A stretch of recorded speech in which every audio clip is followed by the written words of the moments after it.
सह वीर्यङ्करवावहै तेजस्विनावतीतमस्तु मा विद्विषावहै। ॐ शान्ति शान्तिः। श्रुतिस्मृतिपुराणानाम् आलयं करुणालयं नमामि भगवत्पादं शङ्करं लोकशङ्करम्। शङ्करं शङ्कराचार्यं केशवं बादरायणं सूत्रभाष्यकृतौ वन्दे भगवन्तो पुनः पुनः। ईश्वरो गुरुरात्मेति मूर्तिभेदविभागिने व्योमवत्व्याप्तदेहाय दक्षिणामूर्तये नमः। ओम।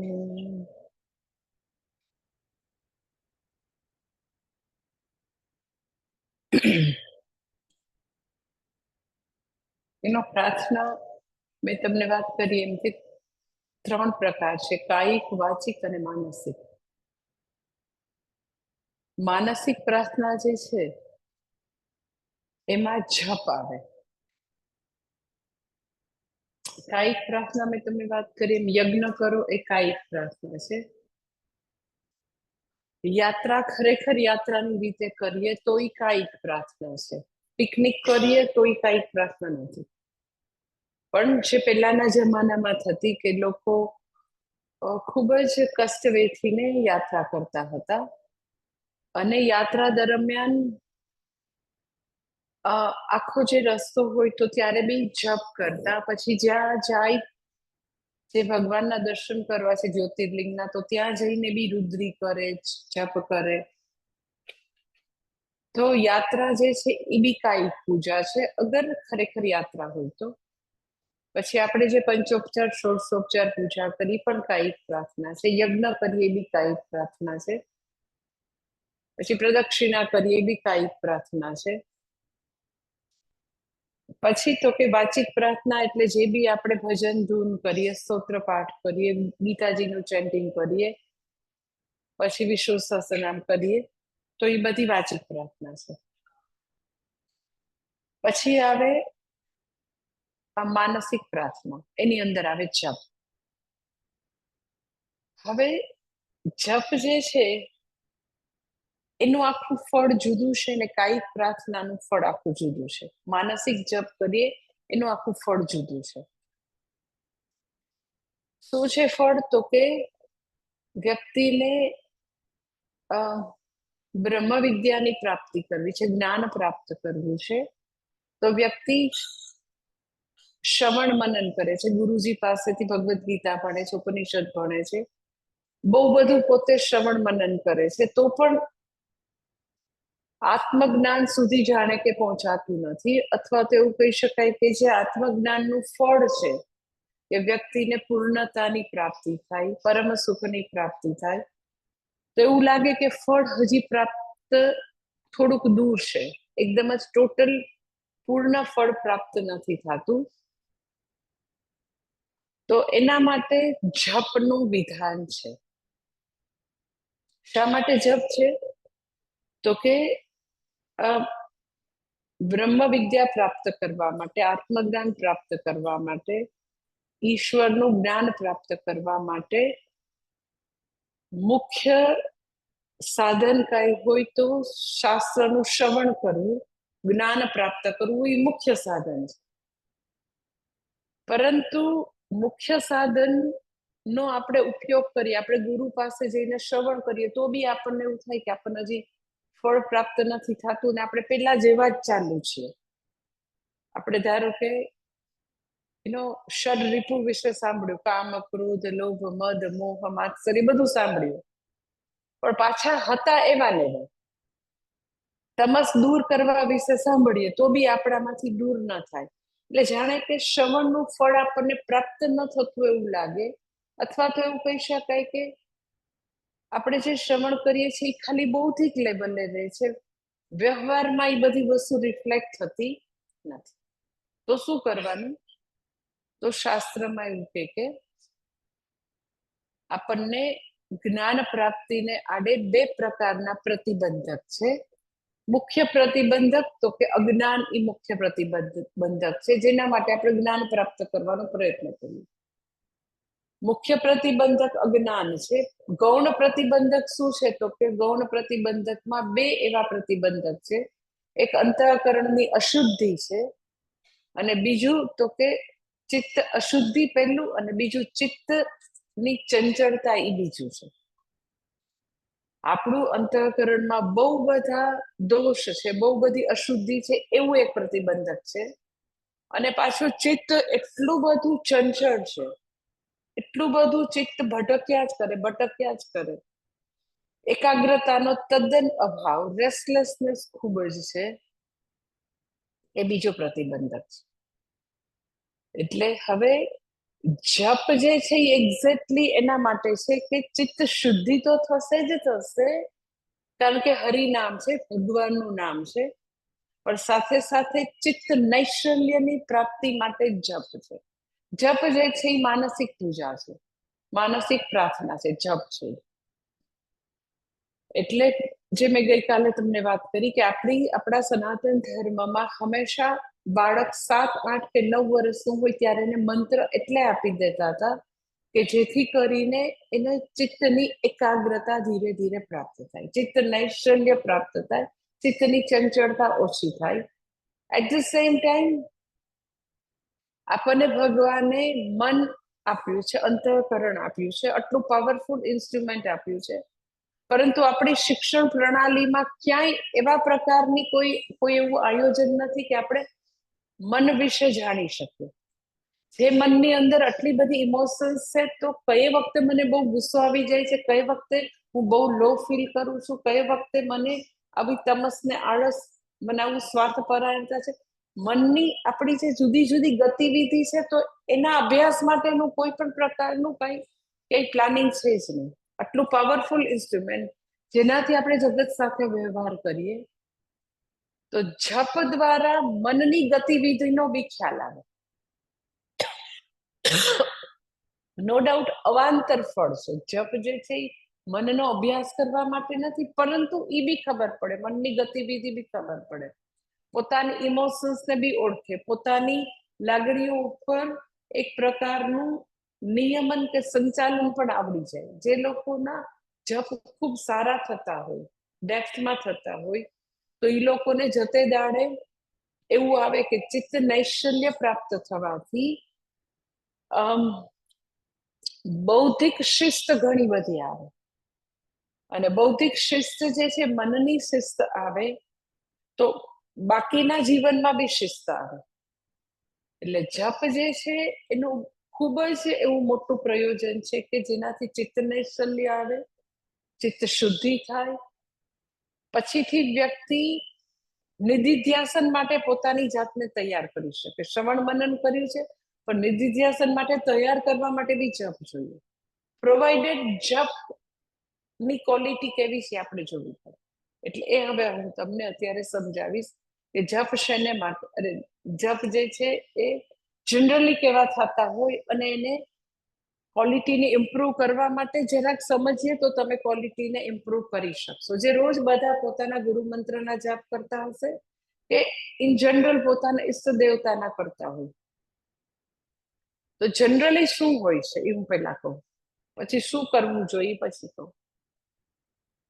તો ભગવદ્ ગીતાના 6થા અધ્યાયમાં અર્જુન જે છે એ ભગવાનને પૂછે છે, ચંચલમ હિ મન કૃષ્ણ પ્રમાથી બલવત દ્રઢ. ભગવાનને કહે છે કે ભગવાન મારું મન બહુ જ ચંચળ છે, બહુ જ રેસ્ટલેસ છે, સાથે સાથે પ્રમાથી એટલે મન મારું બહુ તોફાની છે.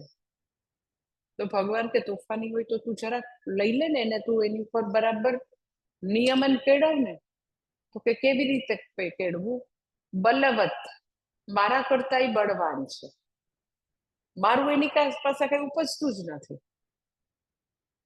એટલે એક તો મારું મન ચંચળ છે, ખૂબ જ તોફાની છે, મારી પાસે જે તાકાત હોય એના કરતા એની તાકાત વધારે છે મનની. એટલે ઘણા લોકો એમ ન કે પછી પણ મને મન જ નથી કરવા, પણ મન થોડું ડિસાઈડ કરો, મન નો થયું એટલે શું? You decide for your self. મન તો તમને આપેલું સાધન છે. તો મન છે એ નોકર છે, આપણે તો કે શેઠ છીએ. અત્યારે મન જે છે એ સેટ થઈ ગયું છે, મન છે એ માલિક બની ગયું છે. અર્જુન કે છે ચંચળ છે, પ્રમાથી એટલે તોફાની ખૂબ છે, બલવત એટલે ખૂબ જ બળવાન છે, અને સાથે સાથે દ્રઢમ એટલે એના પોતાના રૂટ્સ છે એ બહુ ઊંડા છે. વૃક્ષ જે છે એમ કેવું હોય કે એવું વૃક્ષમાં નિયમ છે કે જેટલું તમને ઉપર દેખાય ને એટલું જ નીચે હોય, એટલા જ એના રૂટ્સ નીચે જાય. ધારો કે તમે એમ કહો કે 25 ફૂટનું વૃક્ષ છે, એની સૌથી અગ્રકલિકા 25 ફૂટે જાય છે, તો એનું જે મુખ્ય રૂટ હોય એ 25 ફૂટ ગયું હોય. તો મનના પણ રૂટ્સ જે છે એ જન્મો જન્માંતરના સંસ્કારને કારણે બહુ જ એવા દ્રઢ છે. એટલે તમે જો કે લોકોને તમે આમ નોટિસ કરો, ઓર પોતાની જાતે નોટિસ કરો કે જે આપણી સ્વભાવની પેટર્ન હોય એને કેટલે અંશે આપણે બદલી શકીએ. કારણ કે ઈ જે બધા પેટર્ન જે છે એના રૂટ્સ જન્મો જન્માંતરના આપણે સમજણા નથી થયા ત્યારના એ બધા દ્રઢ રૂટ છે, બધા એકદમ જ.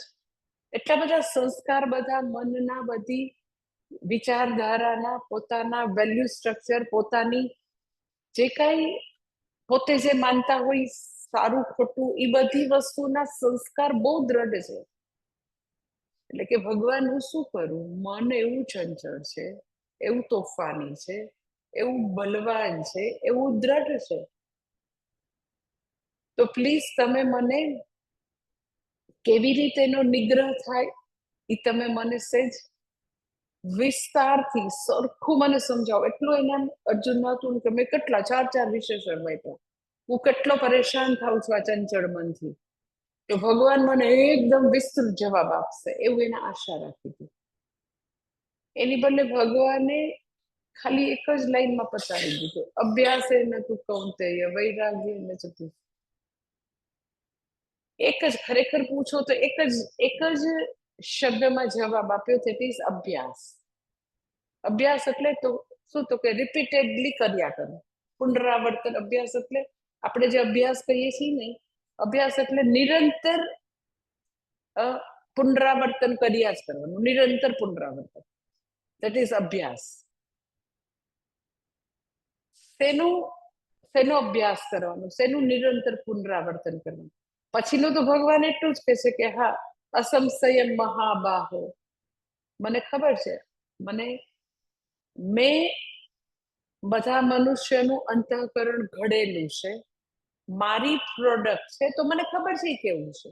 અસંશય મહાબાહો, પોતે ઘડેલું છે તો ખબર જ હોય ને શા માટે ચંચળ છે, શા માટે દ્રઢ છે, શા માટે એટલું બધું તોફાની છે, તો કે હા મેં ઘડેલું છે, મને ખબર છે. તો અર્જુન જેવી વ્યક્તિ, જેની એકાગ્રતાની કથા આજે બી આપણે બાળકોને કહીએ, એને જયારે દ્રોણાચાર્ય પૂછ્યું કે તને શું દેખાય છે, તો એને એમ કીધું ખાલી મને પક્ષીની આંખ જ દેખાય છે. એટલે એકદમ જ ફોકસ, એકદમ જ એકાગ્ર ચિત્ત વ્યક્તિ, ખૂબ જ મહેનતુ વ્યક્તિ, એવી મહેનતુ વ્યક્તિ કે કદાચ નાના મોટા પ્રશ્નો હોય તો એ પોતાની જાતે જ સોલ્વ કરી દે. બહુ એવું વધારે હોય તો એ ગુરુ પાસે જાય. અમુક લોકોને મેં મારી લાઈફમાં જોયું છે કે કે નાના નાના પ્રશ્નો હોય તો એ તમને પૂછ્યા જ કરે. અમુક એવા સ્ટુડન્ટ્સ જ ક્લાસમાં હોય, અમુક આજુબાજુ વ્યક્તિ હોય, શા માટે, તો કે એ લોકોને વિચારવું જ નહીં. હમણાં મને એક એવી વ્યક્તિનો સંપર્ક મને થયો છે, તો એટલા પ્રશ્નો પૂછે. એટલે રાજકોટમાં એક હતા, તો અમે એનું નામ પ્રશ્ન ચૈતન્ય રાખ્યું. અરે પ્રશ્ન જ પૂછ્યા કરે એમ, એન્ડલેસ પ્રશ્ન. એમ પછી તો મેં કંટાળીને કીધું, તમે મને પ્રશ્ન પૂછો તો હું જમીશ ને. I was so tired. એમ આમ સાવ ઓબ્વિયસ વસ્તુના લિટરલી આખા દિવસમાં જો તમે ગણો ને, ત્યાં તમે હિડન કેમેરો મૂકીને તમે જો ને, તો તમને એવું થાય કે તમારી ધીરજ માટે તો તમને પદ્મ વિભૂષણ આપવું જોઈએ, એટલા પ્રશ્નો, ઓ માય ગોડ, ખરેખર પાગલ થઈ જાય એટલા પ્રશ્નો. એની વાત એટલે અર્જુન જે છે એ ભગવાનને આવો પ્રશ્ન પૂછે કે ચંચલમ હિ મન કૃષ્ણ પ્રમાથી બલભદ્રમ, તો એ નાની મોટી વસ્તુ હોય તો એને પોતે મેનેજ કરી જ લીધું, કોઈ પાસ ન જાય. કેટલા બધા અસ્ત્ર શસ્ત્ર જે છે એને પોતે પોતાની મને તપસ્યા કરીને પ્રાપ્ત કરી લીધા હતા, ચાહે પશુપતાસ્ત્ર હોય કે ચાહે એને શાપ મળ્યો હોય તો 1 વર્ષ સ્વર્ગમાં ગયો હોય તોય કેટલું ત્યાંથી શીખીને ભણીને આવી જાય. એટલે એટલો બધો એ તેજસ્વી હતો કે એને એક સ્ટેપ બતાવવામાં આવે ને એટલે બાકીના 10 ને બાકીના 100 એ પોતાની મેળે જ ચાલી શકતો હતો. એટલો બધો વિઝનરી હતો, દીર્ઘદ્રષ્ટિ હતો, વિચારશીલ હતો, મહેનતુ હતો, એકદમ ફોકસ વ્યક્તિ હતો. એમને ભગવાનને પ્રિય હોય. ભગવાન ભગવદ્ ગીતામાં કેટલી વાર એમ કે ભક્તો સી મેં સખા છે, તું મને બહુ પ્રિય છો એટલે હું તને આ કહું છું. તો પ્રિય એટલા માટે છે કારણ કે અતિશય તેજસ્વી વ્યક્તિ છે, એકદમ શાર્પ છે, એકદમ વિચક્ષણ બુદ્ધિ વાળી વ્યક્તિ છે. એવી વ્યક્તિ જયારે એવું પૂછે ચંચલિમ હિ મન કૃષ્ણ, એટલે તમે સમજી શકો છો કે જો અર્જુનનું મન ચંચળ હોય તો આપણા બધાનું હોય. આટલી મહાન વ્યક્તિ જે છે, જેને આટલી જીવનમાં મહેનત કરી છે, પોતાની જાતને સમજવાની, ધર્મ અધર્મને સમજવાની, તો આપણું મન તો આપણે એટલા કદાચ ગ્રોસ હોઈએ ને કે આપણને એ ખબર ન હોય કે મન એટલું ચંચળ, આટલું તોફાની છે, એટલા ગ્રોસ હોઈએ. એટલે જપ જે છે ને, આઈ ટેલ યુ, સૌથી પહેલા તો તમને આ અર્જુન કે છે ને એટલી સમસ્યા છે ને, એ તમે જપ કરો ને ત્યારે તમને ખબર પડે. બાકી એટલું બધું એમ કે ચાલ્યા જ કરતું હોય લોકોને, એટલી બધી દુનિયાની બધી જે કઈ બધી જે બી પોતે કરતા હોય સમસ્યાઓમાં એટલા બધા ઉજેલા હોય કે જાત સાથે બેસે જ નહીં, જપ કરે જ નહીં, તો એને ક્યાંથી ખબર પડે કે શું સમસ્યા છે. એટલે જ્યારે વ્યક્તિ એક્ઝેક્ટલી જપ કરવા બેસે અને અગર જાગૃતિ છે તો એને ખબર પડશે કે આપણા જપ બરાબર થતા નથી. કેવું થાય કે વ્યક્તિ જનરલી મન આવી રીતે ભટકતું હોય. હું તમને બતાવું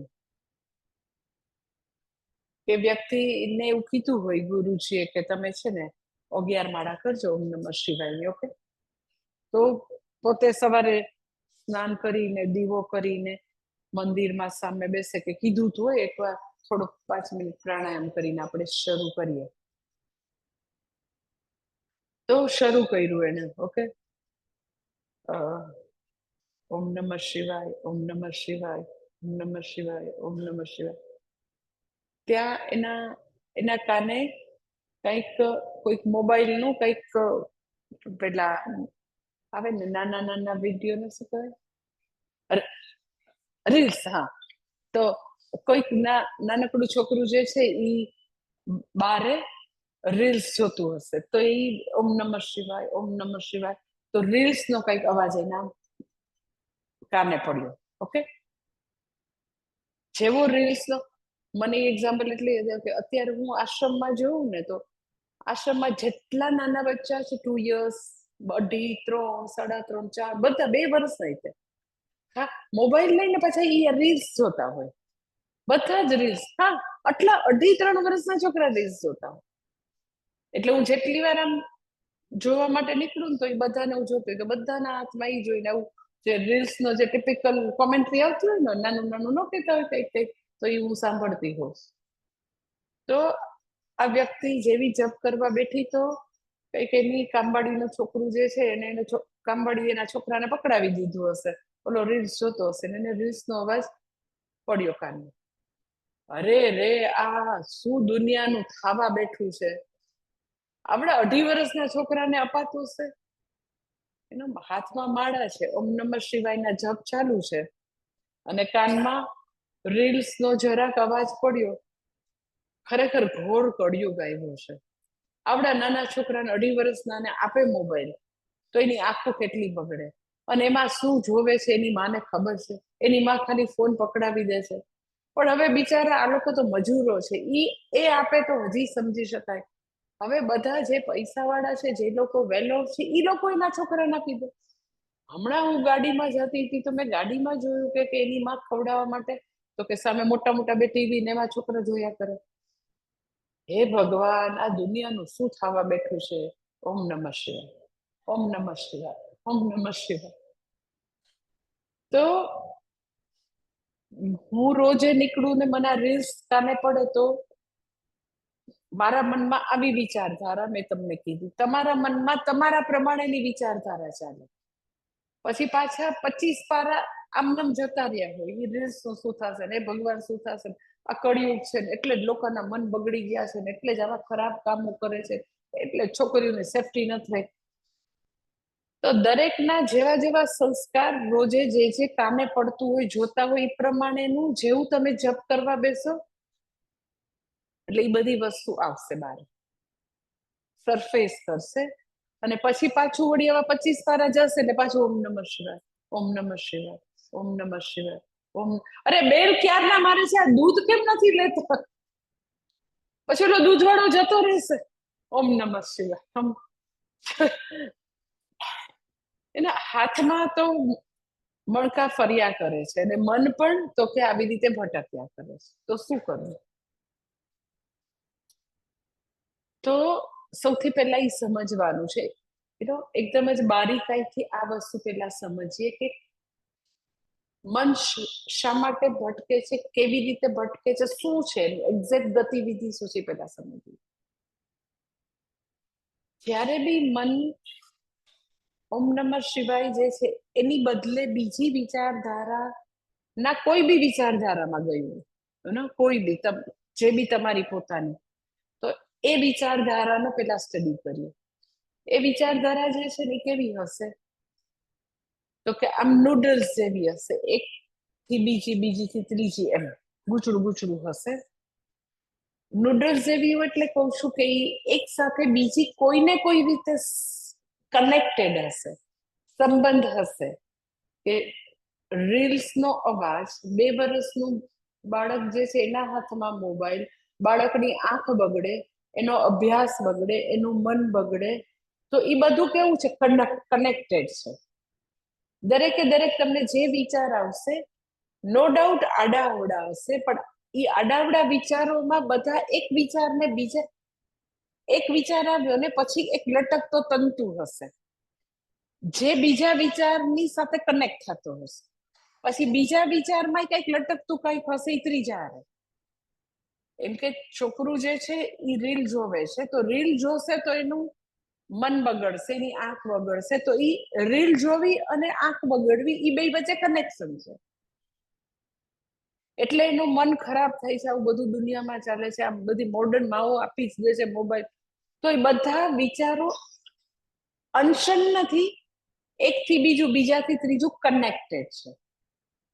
જેમ વાંદરો હોય ને, એ એક ઝાડ ઉપરથી બીજા, બીજા ઉપરથી ત્રીજા, ત્રીજા ઉપરથી ચોથા કૂદકા માર્યા કરે, એની જેમ મન કૂદકા મારે છે. પણ એ બધી વિચારધારા કનેક્ટેડ છે. હવે એ કનેક્ટેડ છે અને વિચારો જુદા જુદા છે પણ કનેક્ટેડ છે. તો હવે એ મનને આપણે જે આવી રીતે ભટકે છે એને હવે આપણે તો કે એક એવી રીતે એક જ એવો વિચાર આપશું કે જેમાં લટકતા તંતુ નહીં હોય, એમાં કોઈ રેસિડ્યુ ન હોય, એમાં કઈ બીજું કઈ નહીં હોય. અત્યારે કેવું છે કે એ બધા વચ્ચે કઈક કનેક્શન છે. હવે તમે એક એવો વિચાર આપો જે પૂર્ણ વિચાર હોય, જેની અંદર કઈ હવે જોડી શકાય એવું કઈ નહીં હોય. એક વસ્તુ. બીજી વસ્તુ કે આપણે જપ શરૂ કરશું એની પહેલા આપણે આપણા મનને કહેશું કે હવે આ 108 આ જ વિચાર હશે. ઓલી જે અડાવડી વિચારધારા છે એમાં કોઈ પણ પ્રકારની કોઈ શિસ્ત નથી.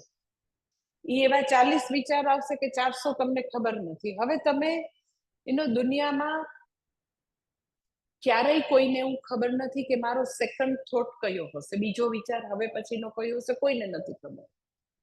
પરંતુ જપની અંદર બેસતા પહેલા આપણે હવે એવો નિશ્ચય કરીએ છીએ કે મારો પહેલો વિચાર પણ ઓમ નમઃ શિવાય હશે, બીજો પણ ઓમ નમઃ શિવાય હશે, ત્રીજો પણ ઓમ 108 વિચાર ઓમ નમઃ શિવાય જ હશે. ઓમ નમઃ શિવાય જે છે એ પોતે પૂર્ણ મંત્ર છે. એ મંત્ર અને બીજા મંત્રની વચ્ચે કોઈ પણ પ્રકારનું કનેક્શન નથી. પહેલો મંત્ર ઓમ નમઃ શિવાય પહેલી વાર તમે બોલ્યા ઈ પૂર્ણ, પછી બીજી વાર બોલો ઈ પણ પૂર્ણ છે. એટલે એ બેયની વચ્ચે કોઈ પણ પ્રકારની એવી કોઈ વસ્તુ જ નથી કે એની સાથે કઈ અવ્યવસ્થિત વિચારધારામાં મન જતું રહે. એટલે આપણે આપણા મનની ધસમસતી નદીને હવે બે કાંઠા આપીએ છીએ. મન જે છે એની વ્યાખ્યા એવી છે કે જેની અંદર વિચારોનો પ્રવાહ સતત વહેતો રહે. હવે એ વિચારોને તમે બે કાંઠા ના આપો તો એ બધા વિચારો અવ્યવસ્થિત થઈને આડાવડું થઈને વિનાશ કર્યા કરે. આપણે જે ફોકસ થઈને જે કામ સિદ્ધ કરવું છે એકાગ્ર થઈને, તો એ નહીં કરવા દે. એની બદલે હવે યુ કેન સે મનની હવે ટ્રેનિંગ શરૂ કરી. હું આટલું નાના બાળકોને જપ આપવા જ જોઈએ એનું આટલું બધું તમને હું એટલે કહું છું કે મનની અંદર પ્રચંડ શક્તિ છે. કેના જેવું છે કે સૂર્યની અંદર પ્રચંડ શક્તિ છે, પરંતુ આપણે કંઈક સોલાર પેનલ મૂકીએ, સોલાર ગીઝર થી એવું મિરર મૂકીએ, એવું કંઈક મૂકીએ તો એ બધા જે કિરણો જે છે એક જગ્યાએ કેન્દ્રિત થઈને આપણને પેનલથી આપણને ઇલેક્ટ્રિસિટી પછીથી મળે. પણ એવી કોઈ તમે ઇન્સ્ટ્રુમેન્ટ મૂકો નહીં તો આટલા બધા સૂર્યના આટલા અનગિનત જે બધા રેઝ જે છે કિરણો એ બધા રોજે રોજ વેસ્ટ થાય. એટલે હવે આટલા વર્ષો પછી આપણે સોલાર એનર્જી જે છે એને આપણે બીજી બધી એનર્જીમાં કન્વર્ટ કરવાના સાધનો શોધ્યા. અધરવાઇઝ અવળી પ્રચંડ સોલાર એનર્જી જે છે ટોટલી વેસ્ટ હતી. હવે એવું બધું થયું છે તો બી એવું કહેવાય છે કે ખાલી તો બી આપણે 2% રોજની વાપરીએ છીએ સોલાર આટલી પેનલો મૂક્યા પછી. એટલે ગમે તેટલી પ્રચંડ સૂર્યની તાકાત હોય, શક્તિ હોય, પણ એને એકત્ર કરવાનું આપણી પાસે, એને ફોકસ ન કરો તો એ બધું વેરવિખેર છે. એવી રીતે આપણા મનની અંદર પ્રચંડ તાકાત છે. આપણે ન માની શકીએ એટલી બધી શક્તિ છે. પણ એ શક્તિને ચેનલાઇઝ કરવાનું કામ જપ દ્વારા થતું હતું. એને જપ દ્વારા તો કે આપણા મનને આવી રીતે બે કાંઠા આપી અને મનને અનુશાસનમાં રાખવાનો જો કોઈ યુ કેન સે સાધના હોય તો એ જપ છે. ઇટ્સ નોટ ટેકનિક, એ સાધના છે કે વ્યક્તિ કાયમ માટે સાચી રીતે ડેપ્થથી સાચા એના જપ થતા હોય તો એક્ઝેક્ટલી મન ઉપરનું સંયમન, અનુશાસન એ બધું જ એને ધીરે ધીરે આવે, જાગૃતિ વધે. કારણ કે મનને હવે એ સમજે છે કે મન ખરેખર શું છે. એટલે કેવી રીતે કામ કરશે તો કે પહેલા આપણે જપ કરવા બેસા તો મન જે છે એ એની આડીઅવળી વિચારધારામાં ભાગતું હતું. જે વિચારો એક સાથે બીજું મેં તમને કીધું કનેક્ટેડ હતું, હવે એ કનેક્શન આપણે તોડી નાખ્યું અને આપણે નક્કી કર્યું કે મન જે છે એને તો કે એક જ પ્રકારનો હવે વિચાર કરવાનો છે. એટલે પહેલો વિચાર જે છે એ બી પૂર્ણ એકમ છે. ઓમ નમઃ શિવાય તો કે પૂર્ણ એકમ છે. બીજો જે છે ઓમ નમઃ શિવાય તો એ પૂર્ણ એકમ, ત્રીજો તો પૂર્ણ એકમ. એટલે આપણે બેસતા પહેલા, જપમાં બેસતા પહેલા આપણે આવી રીતે આપણા મનને આદેશ આપ્યો છે કે હું 108 આ જ વિચાર કરીશ. પછી તમે એમ કહો કે એટલે ઈ ન જાય ને, ઈ જશે, 100% જશે મન. તમે પહેલેથી મનને આદેશ આપ્યો છે કે મન તારે હવે આ 108 આ જ જે પૂર્ણ એકમ છે એ જ વિચાર કરવાનો, તો બી મન જશે. શા માટે જશે તો કે આપણે જપની જે સાધના નો સમય જે છે એ બહુ ઓછો છે. એની સામે જે વ્યવહારના બધા કલાકો અને આટલા બધા વર્ષોથી જે આપણી રોંગ ઓરિએન્ટેશન છે, જૂની હેબિટ છે, એ બધા બહુ વર્ષો છે. ઇવન જાગ્રત અવસ્થાના ધારો કે તમે એમ કહો કે 18 કલાક હું કામ કરું, તો 30 મિનિટ જપનો ટાઈમ હોય, 17.5 કલાક આપણે વ્યવહાર કે દુનિયાનું કામ કરીએ છીએ, તો એ બધા વિચારો સરફેસ કરવાના. એટલે કરવાનું શું, તો કે આપણને ખબર છે કે મન જશે, તો દરેક વખતે આપણે આપણું મન જ્યારે જ્યારે જે નિમિત્તથી બહાર જાય, ફરીથી આપણે દરેક વખતે એને ધ્યેયમાં પ્રસ્થાપિત કરીશું. પરંતુ તમે બી આશા રાખો કે હું જપ કરવા બેસું ને 108 ઓવરનાઇટ, 2 દિવસમાં, 2 મહિનામાં બધા જ સાચા જ જપ થાય, તો એવું નહીં થાય. પરંતુ અભ્યાસ એના તું કૌંતેય, એટલે વ્યક્તિ હવે એ અભ્યાસ કરશે, એ રિપીટેડલી એ પ્રેક્ટિસ કરશે કે જ્યારે મારું મન જશે હું પાછું સ્થાપિત કરીશ, જશે હું પાછું સ્થાપિત કરીશ. એ દીર્ઘકાળની પ્રેક્ટિસ પછી તો કે વ્યક્તિના 108 સાચા પછી થવા માંડે. પણ આપણે એવું નોટિસ ન કરતા હોય, એનો વ્યક્તિ જે છે એને ખ્યાલ જ ન રહેતો હોય, અને એને એવું થાય કે મન એટલું બધું ભટકતું હોય છતાંય એવી જ રીતે જપ કર્યા કરે, અથવા તો ચિત્તનો લય થાય, થોડું એમ કે ઊંઘ આવી જાય, તો એને એવું થાય કે બધું બરાબર ચાલે છે, તો જપની ક્વોલિટી સુધરશે નહીં.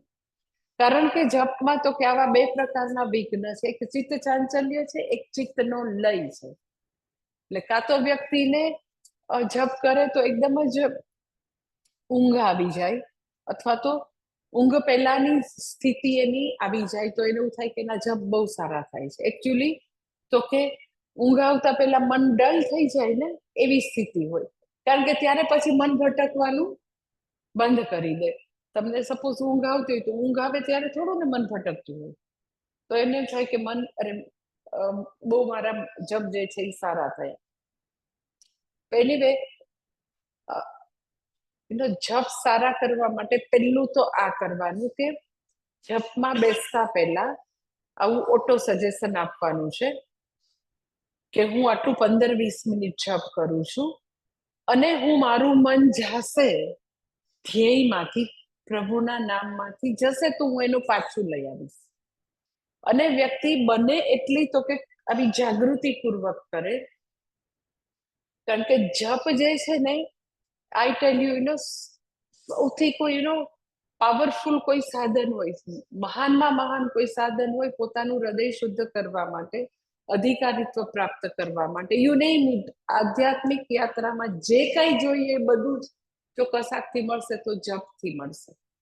એટલે ભગવાન પોતાની વિભૂતિના વર્ણનમાં ભગવાન એમ કે બધું પોતે કઈ પોતાની બધી વિભૂતિનું વાત કરે, તો ભગવાન કહે છે યજ્ઞાનામ જપ યજ્ઞોસ્મિ, કે બહુ બધા યજ્ઞ છે, એમાં સૌથી મહાન કોઈ યજ્ઞ હોય કે જેમાં કોઈ પણ પ્રકારની અગ્નિની કે આહુતિની એ કઈની જરૂર નથી, એવો જે યજ્ઞ જે છે, જે માનસિક યજ્ઞ છે, તો એવા યજ્ઞમાં હું જપ યજ્ઞ છું.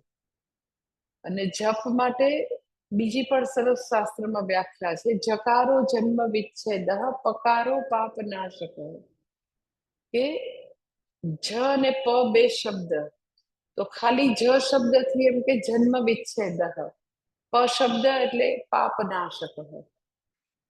એટલે જપને આપણે થોડા હળવાશથી લઈએ ને આપણે બહુ સિરિયસલી એના ઉપર કામ ન કરીએ, તો એનાથી થતા કોઈ પણ પ્રકારના બેનિફિટ નહીં મળે. ઘણા લોકો ભાગતા ભાગતા કરે, કારમાં કરે, હિંચકા ખાતા ખાતા કરે, તો સિરિયસલી કરવાની જરૂર છે. જ્યારે ભગવાન એમ કે બધા યજ્ઞમાં જપ રૂપે હું છું, એટલે તમે વિચાર કરો કે એ કેટલી મહાન વસ્તુ છે. એટલે લોકો પોતે જપ જે છે, જપનો મંત્ર ગુરુ પાસેથી ખૂબ જ આદરથી ગ્રહણ કરે, અને આખી લાઈફ જપને વળગી રહે. અને એવી જો સાધના થતી હોય, તો તમે મનની વિચારધારાને, ગતિવિધિને તો આપણે સમજી શકીએ. એટલે એનો અર્જુનનો જે પ્રશ્ન જે છે, પ્રશ્નમાં આટલું બધું કે છે, ભગવાનનો ઉત્તર આટલું જ છે, અભ્યાસ. કે વ્યક્તિ જે છે દીર્ઘકાળ સુધી અભ્યાસ કરે. હવે જપની ક્વોલિટી માટે બીજું પણ હજી કરી શકો તમે, જે હું ઘણીવાર તમને કહું છું. તમને અત્યારે થોડીક પ્રેક્ટિસ કરાવીશ તો બી તમને ખ્યાલ આવશે. કે પેલું તો મેં તમને કીધું કે આપણે જપ કરવા બેસીએ એની પહેલા થોડીક પૂર્વ તૈયારી સાથે બેસીએ. સીધી માળા લઈને બેસશો તો તમે દુનિયાથી કટ ઓફ ન થયા હોય તો બી ન થાય. એટલે થોડીક નાનકડી પૂજા કરે, પોતાની મોટી ષોડશોપચાર કરે, પંચોપચાર પૂજા કરે, ને પછી જ તરત જ શરૂ કરી દે. એક વસ્તુ. સેકન્ડ થિંગ, જપ માટે 6થા અધ્યાયમાં ભગવાન એમ કહે છે કે તમે જપ માટેનો એક જ સમય રાખો. આ બધી વસ્તુ તમને યુઝફુલ થશે. શા માટે એક જ સમય રાખો? તો કે મન જે છે એને સમય સાથે બહુ એસોસિએશન હોય છે. સમય સાથે એમ કે ધારો કે ઊંઘવાનો સમય, રાત્રે ઊંઘવાનો સમય, સવારે ઉઠવાનો સમય, તો એક બાયોલોજીકલ ક્લોક હોય છે. તો જમવાનો સમય, એમ કે કોઈને ધારો કે સપોઝ માની લ્યો કે લંચ જે છે એ 2 વાગે કરવાની આદત હોય, તો તમે એમ કેમ 12:30 જમી લ્યો તો આમ એકદમ એને જરાય ન ગમે. શું કામ? તો કે એ બાયોલોજીકલ ક્લોક છે ને, કે 2 વાગે જ એનું હવે આમ અંદર એનો જઠરાગ્નિ કહેશે કે મને ભૂખ લાગી છે. તો તમે જુઓ કે એક જ સમયે આપણે આપણા શરીરને ભોજન આપીએ છીએ, તો આપણું મન હવે 2 વાગે જ જમવાનું માંગશે, 3 વાગે જ ચાય માંગશે.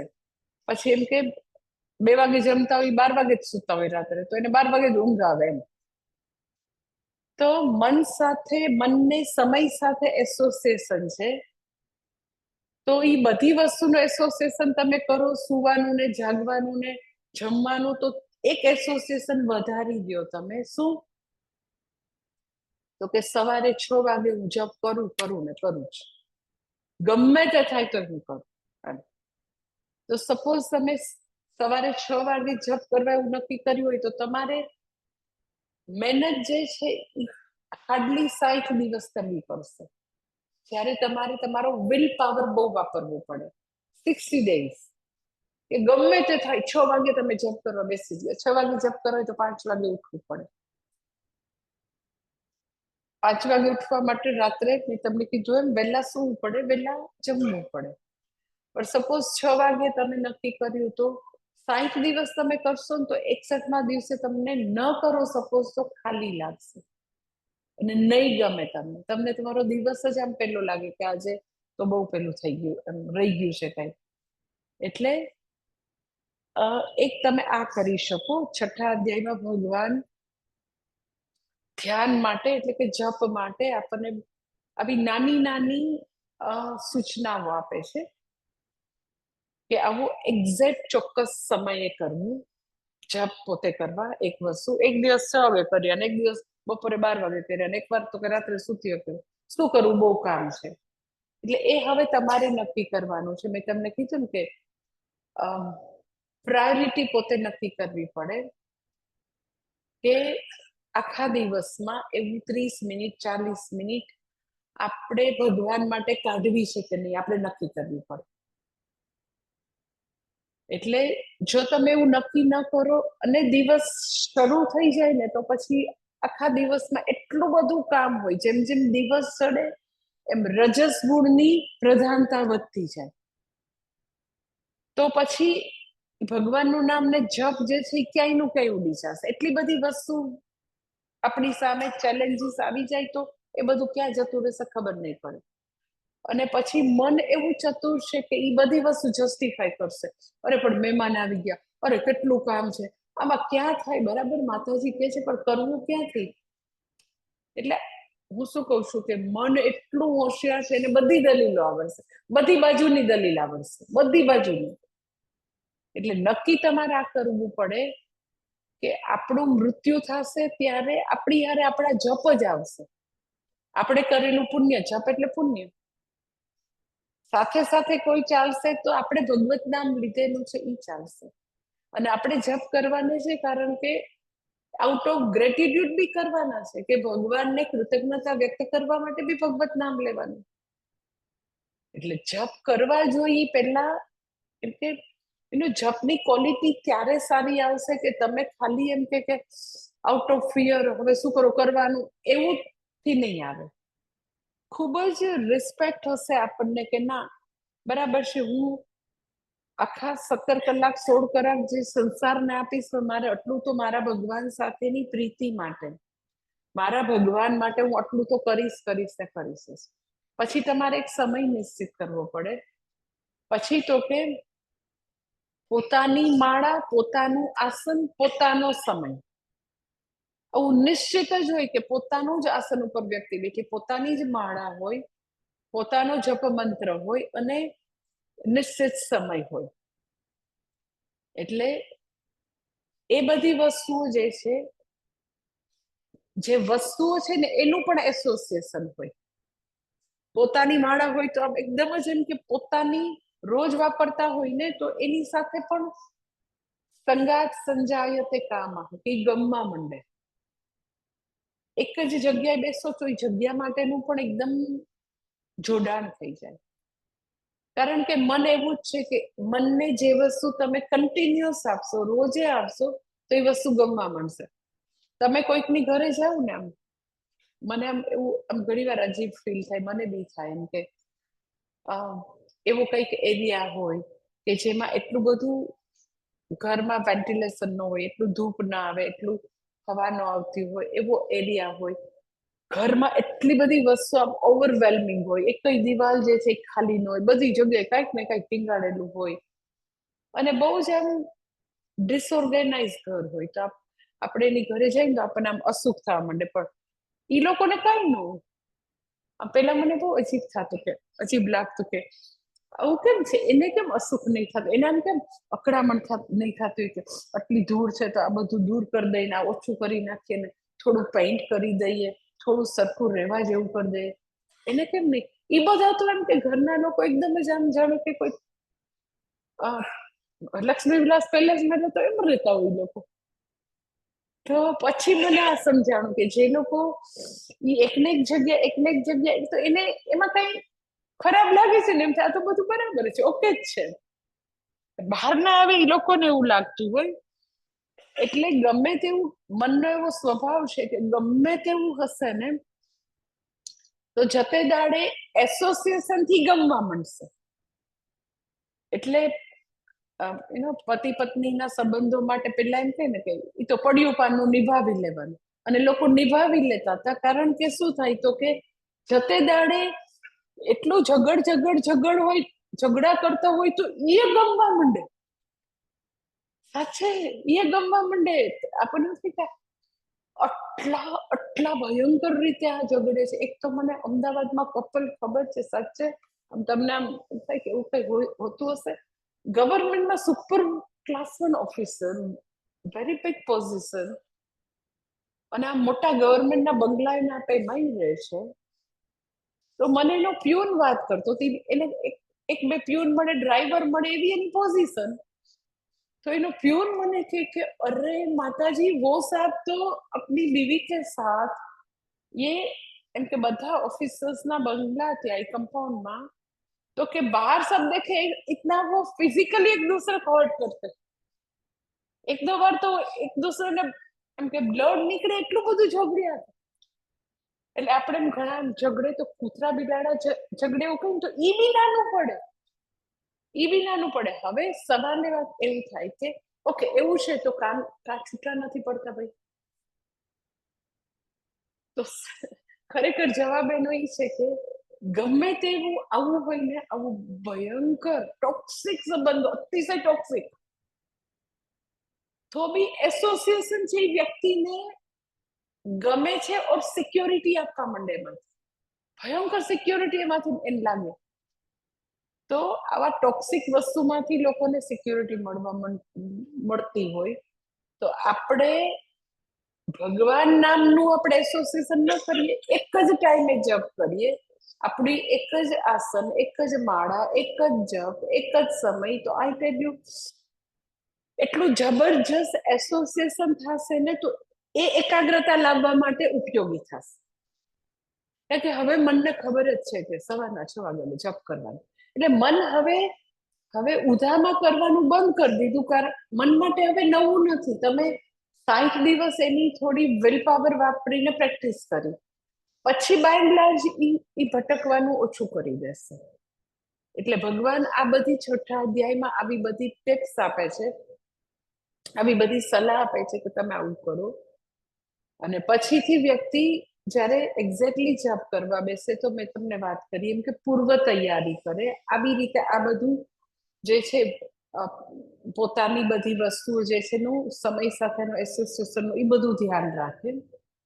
પછી મનમાં એનું આટલું મહત્વ હોય, આદર હોય, ગુરુ મંત્રનો જાપ હોય બને ત્યાં સુધી, પછીથી તો જપ કરશે તો ઘણો બધા ડેપ્થથી થશે એક વસ્તુ. પછી બીજું, હજી જે લોકો કરતા હોય ઘરે જઈને કાલથી પ્રયોગ કરવો હોય તો કરજો, કે તમે ઓમ નમઃ શિવાય બોલ્યા પછી પાછો ઓમ નમઃ શિવાય બોલ્યા, ઓમ નમઃ શિવાય, ઓમ નમઃ શિવાય, ઓમ નમઃ શિવાય, તો તમે બે જપ વચ્ચેનો સમયગાળો જે છે, બે જપ વચ્ચેનો ગેપ જોવાનો પ્રયત્ન કરો. મેં તમને કીધું કે મન જે છે એ ભટકે છે કારણ કે જે આડાવડા વિચારોમાં જતું હતું, એને એકની સાથે બીજાને કંઈક કનેક્શન હતું, બીજાને ત્રીજાને કનેક્શન હતું. હવે ઓમ નમઃ શિવાય જે છે એને બીજા ઓમ નમઃ શિવાય સાથે કોઈ કનેક્શન નથી, કોઈ પણ પ્રકારનું કનેક્શન નથી, કારણ કે બંને પૂર્ણ એકમ છે. એટલે હવે તમે મને કહો કે મન ઇફ એટ ઓલ હજી બી ભટકે તો ક્યાંથી જવાનું? બે ઓમ નમઃ શિવાયની વચ્ચેથી જવાનું. જાય છે ક્યાંથી? તો કે બે જપની વચ્ચેથી. તો બે જપની વચ્ચેથી જાય છે. તો બરાબર તમે સાંભળજો. હવે તમે કાલે સવારે જપ કરો ને, તો તમે જેટલું ઓમ નમઃ શિવાય ઉપર ફોકસ કરો છો, એટલું જ ફોકસ બીજા ઓમ નમઃ શિવાયની વચ્ચે એક ખૂબ જ નાનો સમયગાળો છે, ખૂબ જ નાનો, એકદમ ઓછો છે, પણ ચેક કરો. એક કોઈ બી એક ઓમ નમઃ ભગવતે વાસુદેવ, ઓમ નમઃ ભગવતે વાસુદેવાય, ઓમ નમઃ, તો જરાક ગેપ તો છે ને. હા, બસ એ ગેપમાં ધ્યાન દો. એ ગેપ જે છે એ બે પૂર્ણ એકમ વચ્ચે શાંતિ છે, ત્યાં કાંઈ નથી. એની વચ્ચે ઈ મારું સ્વરૂપ છે, એની ઉપર તમે ફોકસ કરો, અને તમે જોજો કે જશે જ નહીં મન, કારણ કે ભાગે છે ત્યાંથી જ. એ બે એકમની વચ્ચેથી ભાગે છે. તો તમે જેવું એ જે સમયગાળો છે એ જોવાનો પ્રયત્ન કરશો, તો ઓટોમેટિક ઓલા બે આગળ ને પાછળના બે જે જપ છે એ બી સારા થવા મળશે. આખો જપની આખી ક્વોલિટી બદલાઈ જશે તમે વચ્ચેનો સમયગાળો જોવાનો પ્રયત્ન કરશો તો. અને એમ કરતા તો કે જાગૃતિ આવશે જપમાં, સાવધાની આવશે, મનની ઓળખ થશે. નહીં જાય એવું નહીં થશે, 100% જશે, પણ તો બી તમારી તેને કહીને ધીરે ધીરે ડેપ્થથી જપ થશે, ઊંડાણથી. પહેલા સાવ સરફેસ ઉપર થતા હતા, પણ આ રીતે તમે પ્રેક્ટિસ કરી શકો છો. અને જપમાં બેસતા પહેલા જપ જે છે એ જ ધ્યાન છે. માનસિક જપ ઇક્વલ ટુ ધ્યાન, બીજું કોઈ ધ્યાન નથી. એટલે ધ્યાન જે છે એ શરૂઆતમાં ધ્યાન જે છે એ થોડું આપણને રિલેક્સેશન માટેનું ધ્યાન હોય છે, એવું અમે કરાવીએ છીએ, રિલેક્સ થવાનું. કારણ કે મન ભટકે છે તો એના બહુ બધા અંદરના રીઝન છે. તમે એમ કે મન શું કામ પણ આટલું ભટકે છે? તો એના બધા બહુ બધી લાગણીગત સમસ્યાઓ છે, ઇમોશનલ પ્રોબ્લેમ છે, એટલે મન ભટકે છે. મન ભટકે છે તો એના પોતાના રીઝન છે. અત્યારે ભલે તમને એવું લાગે કે રિસન્ટલી કંઈક બન્યું છે એને કારણે, પણ રિસન્ટલી બનેલું છે એ કેમ આપણે રિઝોલ્વ નથી કરી શકતા? એ બધી વસ્તુ કેમ ઓમ તત્સત થઈને પૂરી નથી થતી? સમજાય છે? એટલે જ્યારે બેસીએ છીએ તો મન કેમ શાંત નથી રહેતું ભાઈ? આપણને તો એકદમ બેસીએ ત્યારે ખબર છે ને કે આપણે જપ કરવા બેઠા, અડધી કલાક પૂજા કરવી છે, તો ઇવન જે ચેન્ટિંગ આપણને કંઠસ્થ હોય ને એ ચેન્ટિંગ એક બાજુ હાલે, મન વળી પોતે એક બાજુ હાલે. તમે ગણેશ અથર્વ શીર્ષ બોલો છો તો ગણેશ અથર્વ શીર્ષ તમને બાય હાર્ટ છે. તો ઓમ નમસ્તે ગણપતે, તમે પ્રત્યક્ષ તત્વમસી, તમે કેલમ કરતા હશે, એ તમે બોલો છો ને પાછું મને પટકે છે. જે વસ્તુ કંઠસ્થ હોય તો એમાં એ બી એવું કરે છે. તો મન ભટકે છે કારણ કે ઘણી બધી લાગણીગત વસ્તુ એવી છે કે જે અંદર એમનામ જ પડેલી છે અને આપણે કોઈ બી રીતે અટેન્ડ નથી કરેલી. ચાઇલ્ડહુડની બી ઘણી બધી સમસ્યાઓ છે, એને કોઈ દિવસ રિઝોલ્વ નથી કરી. તો ધ્યાનના શરૂઆતના સેશન એવા છે કે જેમાં એ બધી વસ્તુઓને તો કે યુ કેન સે હીલ કરવાની વાત છે, મનને રિલેક્સ કરવાની વાત છે, શાંત કરવાની વાત છે. જે બનેલું છે એને સારી રીતે સમજી અને સહજ સ્વીકાર કરવાની વાત છે. કોઈ પણ વ્યક્તિ ક્યારેય પોતાનો ભૂતકાળને રીરાઇટ નથી કરી શકતી, બદલી નથી શકતી, કોઈ પણ પ્રકારે એમાં કોઈ ચેન્જ લાવી નથી શકાતા. ભૂતકાળ માટે ફેટોલ કોઈ વસ્તુ હોય તો એક જ છે, એને સમજી રિઝોલ્વ કરી સ્વીકાર. તો એ આખી ધ્યાનની પ્રક્રિયા છે. ધ્યાનની શરૂઆતની બધી પ્રક્રિયા એવી છે કે મનની અંદર પડેલા બધા ઘાવને હીલ કરે, શાંત કરે, સ્વસ્થ કરે મનને. પછી મન જપ કરે એટલે ક્વોલિટી આવે. એટલે જપ જે છે એ એક પ્રકારનું નહીં, જપ છે એ ધ્યાન જ છે. પરંતુ સીધે સીધું જપ કરવાથી ક્વોલિટી નથી આવતી કારણ કે બધી સમસ્યાઓ છે. એટલે પેલા રિલેક્સેશન ધ્યાન છે. તો એ રિલેક્સેશન ધ્યાન છે, તમે એમ તો એ કાનો શીખ્યું તમે આટલા દિવસ, 4 દિવસમાં પ્રેયરની વાત કેમ કર્યા કરી? તો એ હું તમને રિલેશનશીપ કહી દઉં ત્રણેય પૂજા વિશેનું. કે કાયિક, વાચિક અને માનસિક પૂજા પહેલું ધોરણ, બીજું ધોરણ, ત્રીજું ધોરણ એવું છે કે તમે પહેલું ધોરણ પસાર નથી કર્યું તો તમને સેકન્ડમાં એડમિશન ના મળે, સેકન્ડનું તમે નથી પૂરું કર્યું તો થર્ડમાં એડમિશન ના મળે. તો ક્રમિક વિકાસ છે. આપણે ફિઝિકલ પ્રેયર કરતા જ નથી, કાયિક પૂજા કરતા જ નથી, તો વાચિક એટલી સારી નહીં થાય. વાચિક નથી કરતા તો એટલો પછી જપની ક્વોલિટી નહીં આવે. સીધે સીધા તમે એમ કે અમને તો હવે બસ તમે કોલેજમાં એડમિશન આપી દીધું એમ થોડી ના મળે. તમે 1 થી 12 ધોરણ તો કરો. એટલે ઘણા લોકોને કાયિક પૂજાનો વાંધો હોય છે. એકચ્યુઅલી કાયિક પૂજા જે છે એમાં બહુ બધા ટેકા છે. મકાન જે છે, આશ્રમમાં જ કાલે જ ગેસ બ્લોક છે, એમાં સ્લેબ છે, તો તમે જોયું હોય તો એમાં કેટલા ઊભા ને આડા ને બધા ટેકા હોય, આમ બી હોય ને ઊભા બી હોય. શા માટે હોય તો કે હજી સ્લેબ જે છે એના પોતાનામાં ભલે કાલે નાખે તો બી પોતાની કોઈ સ્ટ્રેન્થ નથી. એની સ્ટ્રેન્થ 15 દિવસે કે 24 દિવસે જ્યારે બી આવતી હોય ત્યાં સુધી એ બધી વસ્તુ ખૂબ જ જરૂરી છે. પછી એકવાર મકાન થઈ જાય તો આપણે જોયા છે કોઈ દી ત્રાપા ટેકા નથી જોયો. એવી જ રીતે પૂજા જે છે, ફિઝિકલ પ્રેયર, એની અંદર બહુ બધા ટેકા છે. કયા ટેકા? તો કે એની અંદર અગરબત્તી છે, દીવો છે, પુષ્પ છે, પછી તો કે બિલ્વપત્ર છે, ચંદન છે, ચોખા છે, કુમકુમ છે, એ બધા ટેકા છે. એ બધું જોવો તો તમને ભગવાન સાથેનું ખૂબ જ મોટું કનેક્શન યાદ આવે કે હા, આપણે મંદિરમાં બેઠા છીએ. તો એ બધા ટેકાથી ભગવાન સાથે જોડાવું સહેલું પડી જાય. એટલે પહેલા 3 દિવસ મારે તમને પ્રેયર શા માટે, પ્રેયરનું મહત્વ, પ્રેયરની નીડ સમજાવવી પડે.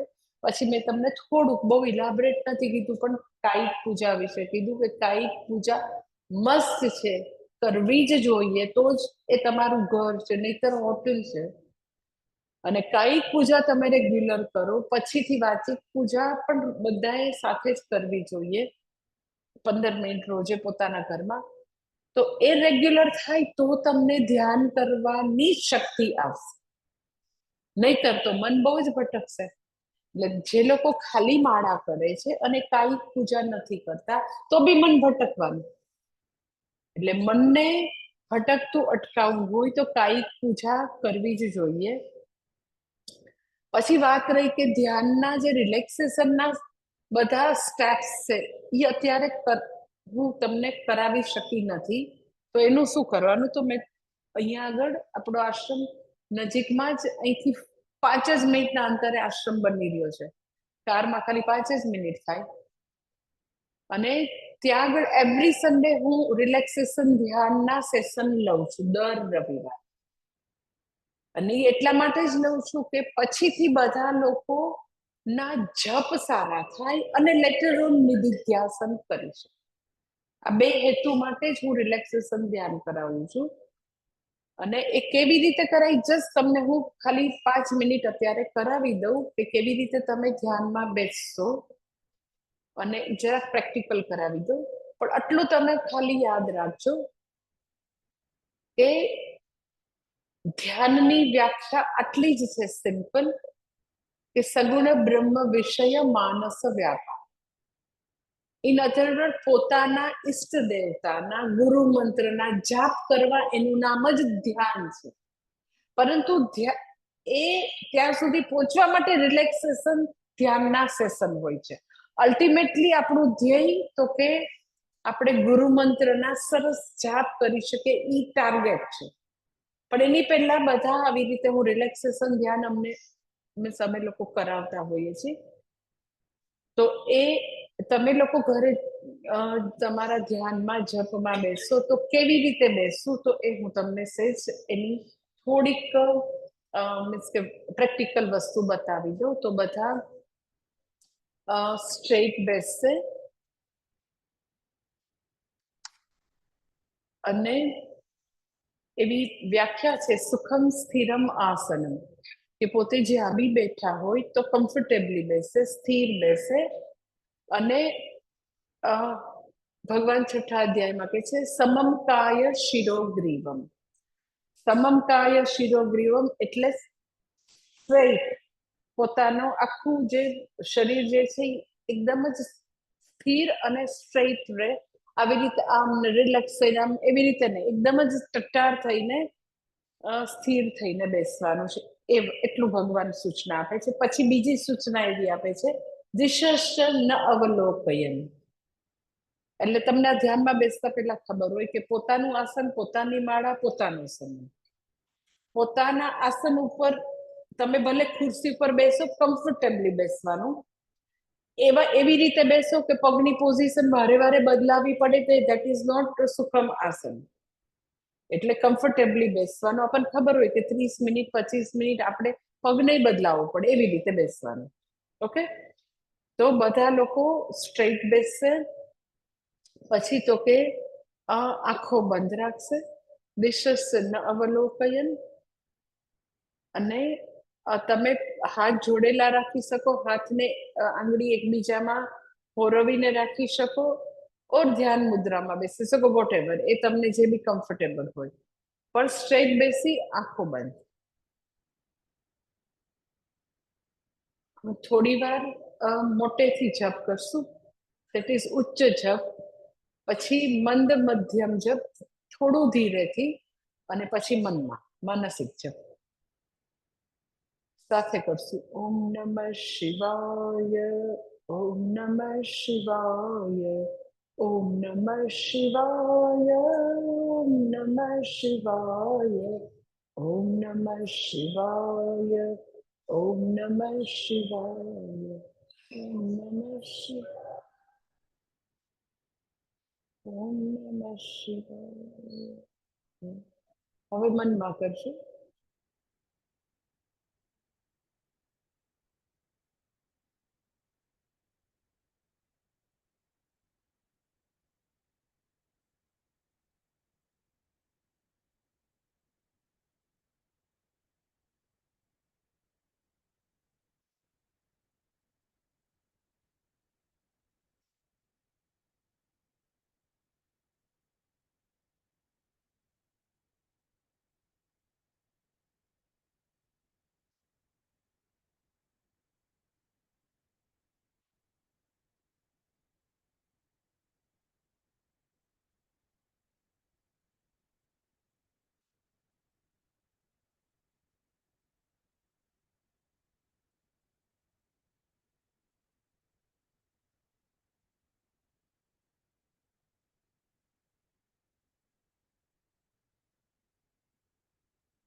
ओम शांति शांति शांति।